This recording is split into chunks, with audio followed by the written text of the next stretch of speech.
आता भुलाबाईचं तिसरं गाणं या ठिकाणी मी सर्वांना म्हणून दाखवणार आहे. तुम्ही माझ्यासोबत सगळे म्हणणार आहेत. ओके चालेल.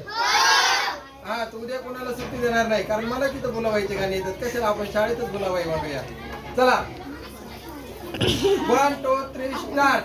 कारला